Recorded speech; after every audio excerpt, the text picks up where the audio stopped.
The BSides DC 2017 videos are brought to you by Threat Quotient, introducing the industry's first threat intelligence platform designed to enable threat operations and management, and Data Tribe, a new kind of startup studio co-building the next generation of commercial cybersecurity, analytics, and big data product companies. Grab a seat, everybody. I'm going to try to get right into it since the time's kind of tight and I got a lot to talk about. So my name's Chris Ensey, Chief Operating Officer at Dunbar Cybersecurity. I'm also the project lead for the SIGINT project, which I'll talk about a little later in this presentation. But really what I want to talk about today is incident management and how we can take and more formalize, I guess, the way that every organization is doing this by using open source community-driven model. And just to start this off, a little bit of my background. I've been in this InfoSec space for probably going on 20 years now. Most of my background's been in DoD, Intel, world cleared type of work and big projects doing security for different defense systems, things like that. More recently, I've been sort of working in the commercial space, and really it kind of started to look at where problems were emerging inside of commercial enterprises where they were managing high volume of incident.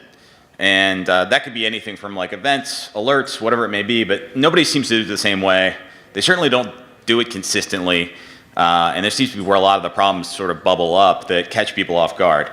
So this talk is going to be about how, A, my current organization has observed this. I think B, what we've tried to do to help address it, and how that applies to a security operations center environment, which is what we live in every day. So we run a SOC as an MSSP, and that's basically about as much as I'll say about that. So really what I want to start with is, what do we define as an incident? And so I'm going to categorize this really into two specific areas. So pre-processed type of content and then post-process content. And to dive right in, I mean, what we look at often is, we get a ton of data from logs and events.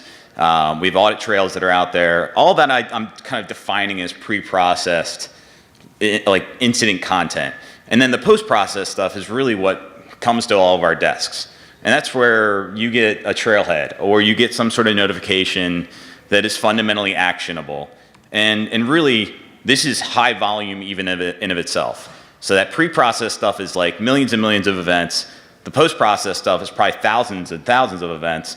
And we're suffering from like an onslaught of this every day. So if you're like me, you got your inbox and it's completely annihilated with just crap that you gotta somehow filter out. And what ends up happening is you dump all that noise into some sort of subfolder.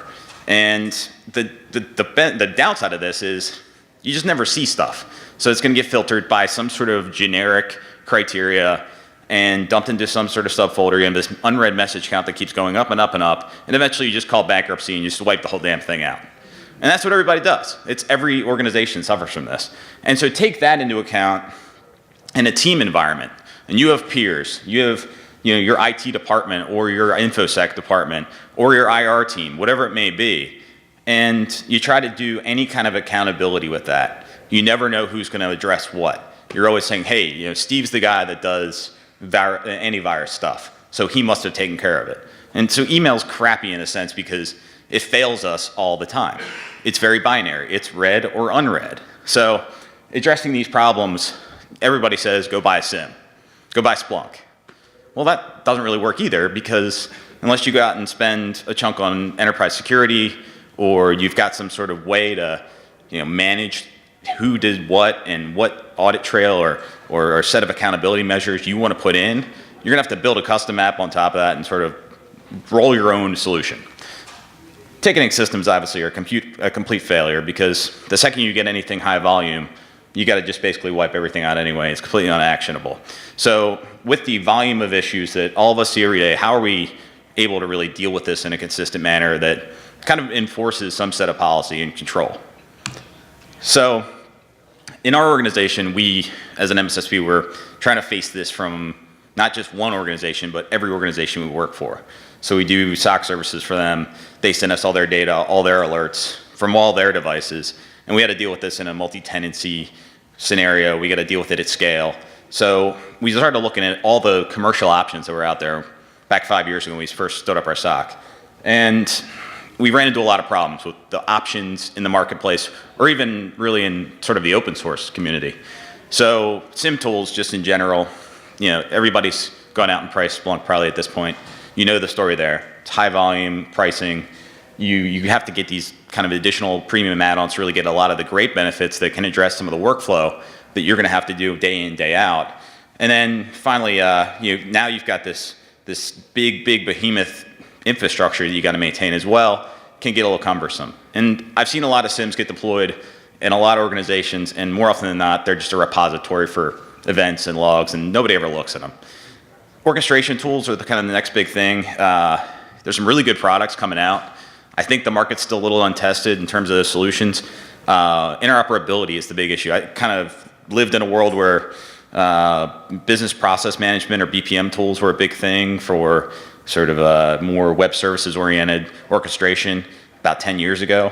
And the findings there were, yeah, it's great the first time you set it up, but then 6 months later when somebody upgrades something, everything breaks. So I think we're still going to see that. I think there's a lot of maintenance associated with tools like Phantom and Mule ESB and some of these other products that are out there now. Enterprise ITSM, really not set up yet for security the way I think a lot of organizations want it to be. And then finally, threat hunting tools. They're really great tools. They give you a lot of horsepower and capability, a ton of analytics and pivot capability, but sometimes it's too much for just general actionable tasks. So when we were looking to try to find something to manage what we were doing, we kind of had a set of criteria we were looking at. Really, the whole purpose for us was, I don't care how the event was fired, I just need to be able to manage every event. I need to be able to look at everything and drill in and find out what happened, how it happened, do I care about it, can I dump it? And really enable team collaboration was the top of this. We have a relatively good sized SOC team. They're all going to be working on different tasks. They all have different skill sets. So let's enable that. Let's make something that, or find something that can give them the ability to work as a team. It's not Slack, it's not chat, but it's something that's actually retaining some of that knowledge base. We want to track accountability, who did what, when, how, why. We want to find something to help us enforce a consistent incident management process. We didn't want to invent it necessarily from the ground up. We wanted just to kind of be able to take some best practices and piece it together so that we then created a standard we followed every day. And then create a knowledge base. We want to retain this information forever, make it actionable and searchable as well. That way we can do some regression analysis, look how people made decisions, what decisions may have been bad versus good, and then trend line that over time. We want some light orchestration, I'll say. Not go over the moon in terms of automating every little incident and sending things out to VirusTotal and changing this parameter in the firewall on the fly. Wasn't really something we were concerned about as much because of the fact that we can't decide what our clients are putting in their environments. It's not up to us, it's up to them. We're just trying to make sure that every event is being managed. And then automating prioritization, analysis, and then we have a million different source types, so it has to be really flexible. So we couldn't find anything, long story short, and we had to just say, okay, let's try to build it. And we looked at the open source community, looked at tools that are in development, took a little bit of idea over here from an orchestration product, sampled something out of a ticketing system over here, and started to piece together some use cases. So we came up with a project called Siphon. And about 4 months ago, we open sourced this, so it's available out there. Encourage everybody to check it out. I'd love some feedback as we go through this. I'm going to show you just some details about what we built. Contributions of the community have been really helpful in that. So what we decided to really address was this kind of workflow from left to right.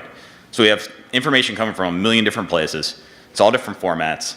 How can we get into a system that can help us to manage the alert flow? And starting with, can we bundle things so that it's not high volume, 1,000 alerts coming at once, flood the gates, and then nobody can see the other stuff. So let's smash that together, get it together so it's actionable. Categorize them. Where did they come from? What's the priority of these alerts? And then finally connect them to other data sources that are actually helping us to better analyze what's going on. Like, why did that alert fire? What action was taken? What action should be taken next? So in that team environment, being able to show this and work with other analysts or other people on your team is absolutely critical. So we have to make a capability that can connect the dots from one skill set to another on the team, pass the ball back and forth, and make sure things get done to some sort of level of closure, and then track that transition process.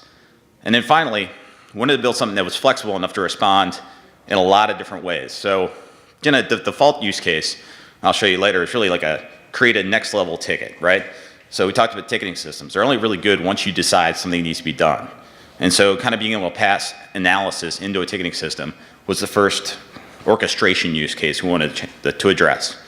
So that was the first piece. Then we have an open framework basically that can kick off other processes, call RESTful or web service APIs. Even if we have an integrated API that can be a part of a perimeter solution, maybe call that the block and IP. So make all that possible. So this is what it looks like, and I apologize for the kind of washed out screens. Lighting in here sucks. But all things told, you can see it online. So we designed this basically for SOC analysts. Siphon's a completely open source platform. We've got the ability basically there to triage events as they come in. We can give some relative level of dashboarding analytics. We're working on improving this right now.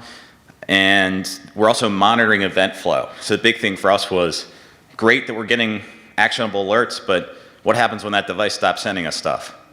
We want to know. So SIM's not that great at that. They're okay as long as you can set thresholds, but sort of getting data versus not getting data isn't something that's really, unless you're actually monitoring visually, they're not really good at telling you that all the time. So we had to solve that problem. We created a priority rules engine framework that is customizable for every type of event coming through the system. So if you basically say, hey, when X happens, I want it to be this priority, or when these couple of different parameters all together work in some sort of equation, then I set it to this level of priority. So you have that ability to custom code all that. And then really, our team's really doing the maintenance on it at Dunbar Cybersecurity, but we're really starting to see some good uptick in the community that's being built around this. So I encourage you to check it out, like I said before.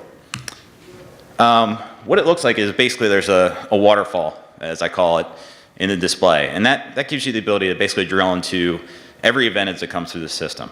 And within this waterfall, you can get alerts from really any tool you're using today at any level of your security architecture. So that could be everything from AV alerts that are just coming out of whatever product you've deployed on endpoints to maybe you've got Snort or Bro running on your network, sniffing traffic. You may get alerts from things like Splunk that you've already created custom queries for that are going to fire into this dashboard. So I want everybody to kind of think about this as a kind of fascia above all of these other tools that have the capabilities that you have already deployed. It's not intended to sort of do user entity analytics or some sort of crazy connect the dots capability that happens in a very specific type of attack pattern. It's designed to get all those events from all those different tools and put them into one place so you can sort of work through them and then look for correlations within that higher level order of magnitude. And then track how things are reacted to, how they're managed. And so we've also done some things with operational IT, bringing like CloudWatch metrics in from maybe AWS. We're working with integrating other outbound calls to web services for things like lookups for blacklists, watch lists, hashes, things of that nature. So growing the capability over time. So kind of the use cases here. So alert management. So really anything that comes through the system, you can customize the alert levels. You can sort of say, hey, I think this is going to be a high rate alert or a critical alert. I can assign it to different analysts if I'm a manager on the team, kind of ship that out to my subject matter experts for their tasking. Throttling those alerts. So get 20,000 of the same event because of a port scan or some denial of service attack. That's going to be one event in the system, one line to address. So it really squishes that all down. And then finally, tagging. We're doing entity extraction out of every alert. And I'll talk a little bit why this is critical, but what we see in the future, something we're trying to build out is an ability to do some machine learning here based on tags that are getting extracted from events so that we can basically say, as an alert's managed by a particular analyst with a certain expertise or skill set, these tags can be relatively similar or identical to that next alert that comes 6 months later. I can now elevate the past analysis to the eyes of that new alert so that the analyst is immediately informed of the best way to manage it and how other things have been done in the past to address it. So those outcomes are being tracked as well. Those are all customizable based on whatever preference you have for defining outcomes. And then comments and collaboration. So analyst comes in here, starts working on this issue, does some second order analysis, documents it, decides, hey, maybe I'm going to pass the ball to somebody else. If somebody else comments on that, they're going to get a notification to come back and revisit it. So really keeping them engaged. And then finally actions. I talked about sending things like tickets out. That's another area where we're obviously able to take some action based on every alert. In the event that you create a ticket, it brings back that ticket number, so there's a direct linkage between your ticketing system and SIGINT itself. So pivoting. So every piece of event or alert that we get in the system, obviously there's other stuff happening. So not only are we capturing those post-processed events, those incidents that are important to manage, we're also capturing all the pre-processed stuff, the raw logs, the stuff you find in a SIM. So on our architecture, the back end of this is Elasticsearch, Postgres, built on Python, and React for the front end. So this is all our ability, and watch that slides, to basically give us the ability to dive into very specific details of what happened within that alert, but also create predetermined pivots or context lookups on every alert that comes in. So if I say I got a endpoint alarm that went off because of some malicious unwanted application running, I want to see all the net flow from different perspectives throughout the entire set of metadata that I captured from like my bro feed. So we're shipping all that bro content into our SIM. I can then carve it up, look at what actions were happening, what different requests are being made, DNS calls, whatever it may be. And for an analyst that's relatively new or wants to do this really quickly, they can just take advantage of these context lookups to pull data basically with these predetermined searches. So that's a really quick way to like dig in a little deeper, kind of find that second order of research, and then move on to the next thing. And honestly, within these events, the rate at which we're managing them, you really only spend a few minutes with each one to determine, hey, is this actionable enough to take to a deeper investigation or a deeper incident response? So from a standpoint of the next layer of this, we wanted a more robust, comprehensive search as well. And when I first started this project with our team, we were like, all right, this isn't going to be a SIM. It's going to be kind of complementary to that. And unfortunately, as we started really using it day in, day out in our SOC, the having to jump into another tool was starting to become a little cumbersome. So we said, well, we're already shipping the data into the backend Elasticsearch database. We have all these indexes with all this raw data. Let's just create a front end for that. And so we created a pretty robust search front end that gives us the ability to not only kind of dive in to the alerts and then search the entire context of every alert that's ever been captured and all the analysis that was done and any comment that was made, but we also can search the raw data on the back end that was associated with that. So if you're pulling in bro connection logs or connection files, you can then like look at those session tags and actually track the whole thing throughout this back end. It's almost like a front end for those things. I'm sure some folks in here are using like Security Onion or some of these other tools in like your lab environment or whatever it is, or even in production. This is a great way to actually manage some of that content. Ship it in with a file beat, send it up here, and then you have one place to view all of your different sensors that are out there. So this is just another view of just sort of other data sets coming in on the raw end. So as you'll see, we're managing like millions of events through the system. Scales really well. Doesn't require a significant amount of horsepower to use it. I mean, we're leveraging Elasticsearch sort of as the fundamental back end of it, so it really helps with scalability, performance, the ability to index really rapidly. So if anybody has any questions, feel free to jump up and ask. Other types of data sets. So we're also bringing in really other context information. So Nessus is an example, pulling that into the system, making that queryable right from here.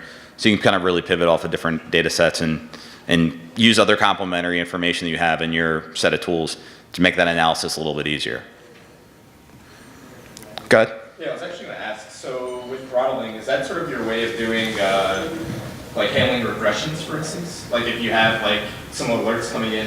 Because I know, I've actually used Siphon. I've deployed it. So like, is it based off of like the label that is defined?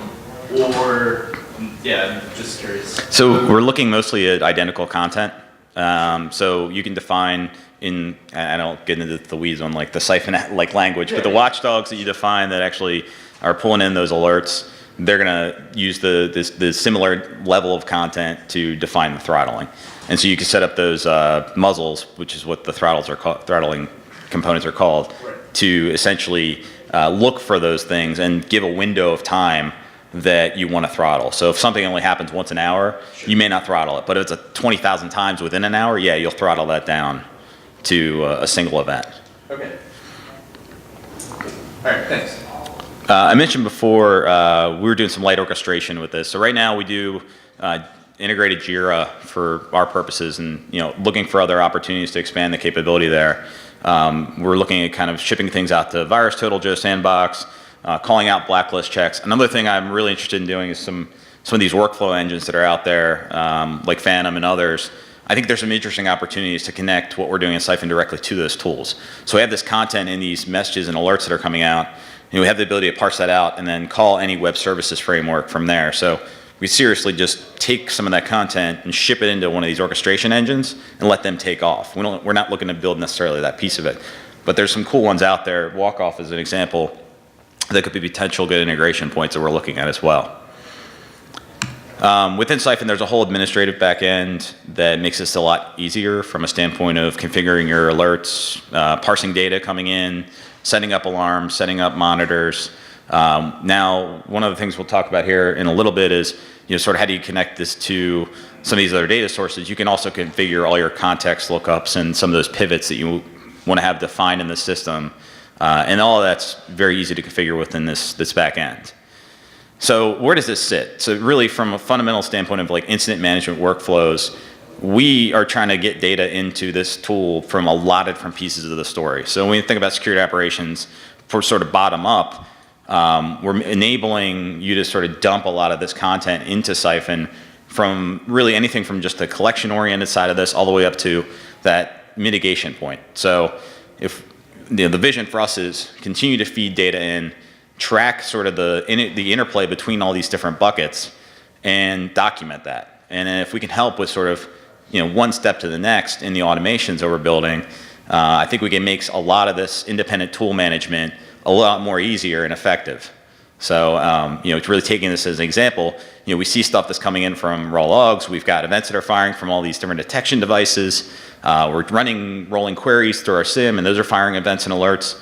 Bringing that all together, allowing analysts to do correlation in Siphon, and then taking actions that follow on to the remediation. So that's really the vision and goal. So we do support some other use cases as well.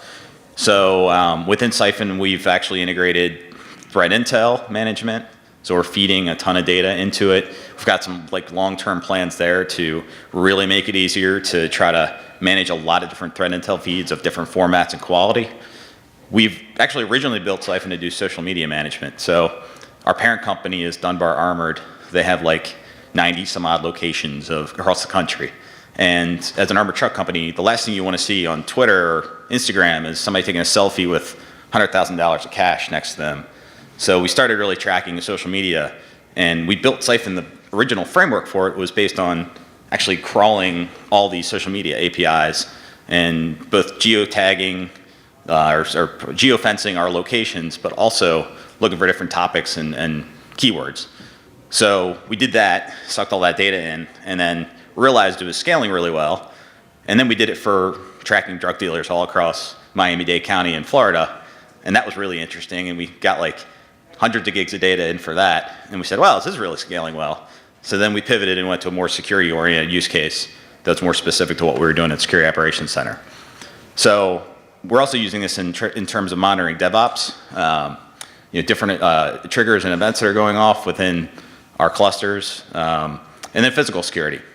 How do we tie this into access control systems, cameras that have metadata and alerts that can go off? Also, say for example, we see other types of alarms that we want to take action on, and we can create different actions that could be called into other tools that we have. So back to that threat intelligence use case. Threat intel is sort of very dynamic right now. There's a lot of different format types. You get these notifications from InfraGard as an example that come out in PDFs, and some folks get them in an API, but other folks just get these kind of publications on a regular basis. Sometimes you get it just as block lists that you can download. Critical Stack puts out some really great ones for Bro, as an example, that you can integrate right into your sensor. But there's a million different ways this data is coming out, and there's some really good projects going on. Sticks and Taxi as an example that are trying to standardize at least the distribution and the formatting side of it. So that, in addition to the stuff you're just going to read in a forum or Reddit or whatever it may be, all that data is relevant. And the closer we can get that threat intel to the stuff that we're doing to manage incidents, the better off we're going to be at large. So part of what I'm trying to steer the team towards with Siphon is, how can we take the things we've learned in processing thousands and thousands of events every day and use that to train Siphon through just jamming all the threat intel we can get our access to into Siphon, and using the auto tagging that we're doing to connect the dots between really good threat intel or even decent threat intel and the events that are coming through our system. So we're starting to build the plumbing for that today. And granted, I have a really small team, so it's going to take time. But so that's why community, hopefully engage. If you can develop, help us out. But we're looking at how we can pull in more APIs, stream more data into the system, build up this corpus of knowledge that sits right alongside of the threats that we have. So hopefully we're making some good connections there. So we're also trying to make more of a intentional use case on Siphon and with the different capabilities we're building to support threat hunting. So more than just it being a buzzword, how can we take the tools you're already using to do threat hunting and support the process of using them by way of Siphon, and then also document the outcomes. So in our architecture, sort of the bulk of what's going on here is already happening, at least the way we use Siphon internally, managing our intelligence, doing the hunting itself with other tools, but also documenting what those the hunt outcomes were, maybe using that as a way to initiate a hunt from different programmatic APIs, and then finally tracking response. So we're going to build this out more to support different expansion on this use cases, different tools that are in that playbook, that toolkit you use today, whether it's using OS query or OSEC or GRR or whatever it may be. We want to be able to feed that data, any actionable information into Siphon, continue to build up this corpus of knowledge.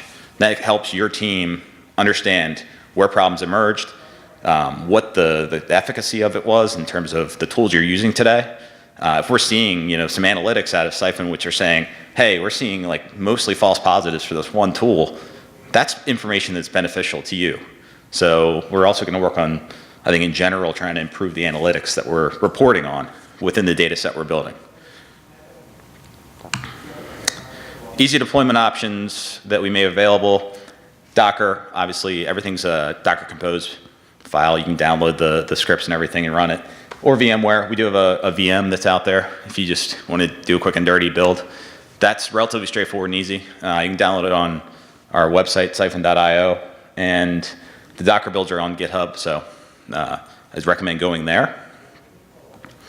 Latest release that just came out this past week, we added the data taggers, which is kind of coming back to the data taggers. We're automatically doing entity extraction from every message and event that comes through the system, in addition to analyst comments and analysis. So if we find something that's a keyword or something relevant, the auto taggers are pulling that out. And the core piece of that is that we want to eventually make them into articles. And so we also released in this latest build the articles capability. That's just really a scaffolding for it there. But the idea is every tag can be associated with an article, which can then be a knowledge repository for analysts as they're doing their investigation. So, this signature ID represents these types of findings. This port's commonly associated with these services.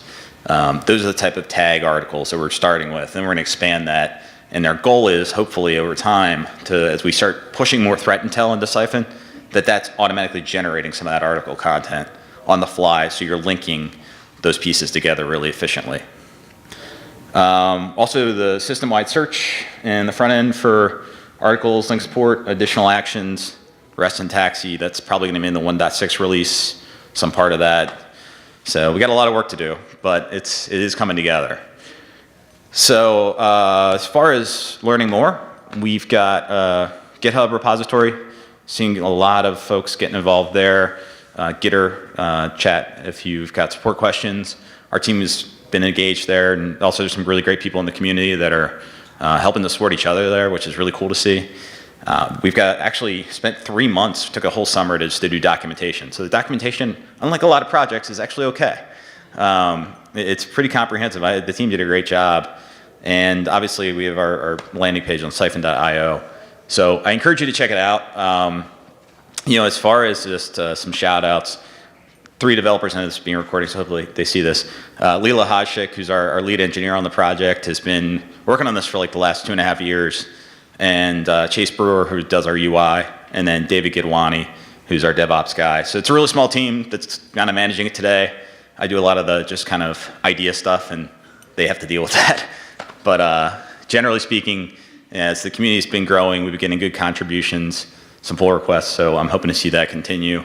And like I said, it's there for you guys to use, and if you want to download it and kick the tires on it and try it out in your environment, and hopefully it adds some value. But I think it's something I've seen that has been a missing piece in a lot of organizations, especially where there's a large team, they're trying to manage issues and ensure that nothing's missed. So give us your feedback. And if we've got features that we're missing and you think would be beneficial to add, please tell us to get working, and we'll try to get them in the queue or help build them. So with that, I think I went through that kind of quick, but happy to answer any questions you might have. No? All right. Well, thank you.